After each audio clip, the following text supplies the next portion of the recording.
পুলিশের নির্বাচনের গাড়ি নিয়ে ছাগল চুরি। নির্বাচনের দায়িত্বে থাকা গাড়ি নিয়ে ছাগল চুরি করে 3 যুবক গ্রেপ্তার শিলিগুড়িতে।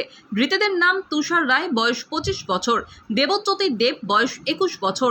দুজনেই বাঘাযতীন কলোনির বাসিন্দা এবং কৃষ শীল, 19 বছর বয়স, সমরনগর অটো স্ট্যান্ড এলাকার বাসিন্দা সে। পুলিশ সূত্রে জানা গিয়েছে, নির্বাচনের কাজে থাকা একটি পুলিশের গাড়ি নিয়ে এই চুরির ঘটনা ঘটে। শনিবার সন্ধ্যা নাগাদ কড়াইবাড়ি মিলন মোড় এলাকায় সাগর গজমের নামে এক ব্যক্তি অভিযোগ জানান যে একটি স্করপিও গাড়ি করে 4 থেকে 5 জন যুবক এসে রাস্তার ধারে থাকা প্রায় 8 থেকে 9 কেজি ওজনের একটি ছাগল তুলে নিয়ে পালিয়ে যায়। পুলিশ তদন্তে নেমে সিসিটিভির ফুটেজ খতিয়ে দেখে গাড়িটির নাম্বার শনাক্ত করে। গাড়িটির নাম্বার WB73G4141। গভীর রাতে বিভিন্ন বিভাগের সহায়তায় গাড়ির বিস্তারিত তথ্য সংগ্রহ করা হয়। জানা যায়, গাড়িটির মালিক গৌতম পাল। পুলিশ তার বাড়িতে গেলে তিনি অসুস্থ থাকায় গাড়ি চালান না বলে জানান। তার নাতি তুষার রায় এই গাড়ি ব্যবহার করত। তুষার এর আগেও মোবাইল ছিনতাইয়ের মামলায় গ্রেপ্তার হয়েছিল।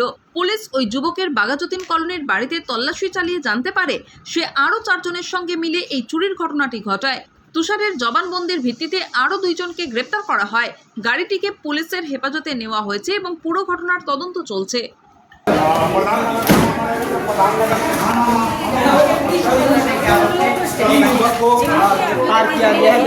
तीनों युवक को अदालत में पेश करने के लिए इलेक्शনের गाड़ी से बकरी चोरी करने का आज सिलीगुड़ी अदालत में पेश करने के लिए प्रधान नगर थाने की पुलिस लेकर जा रही है। जी हाँ, स्कॉर्पियो गाड़ी से ये तीनों युवक की तस्वीरें इस वक्त आपको दिखा रहा हूँ। प्रधान नगर थाने के पुलिस सिलीगुड़ी अदालत में पेश करने के लिए ले जा रही है, वो तस्वीरें आपको दिखा रही है।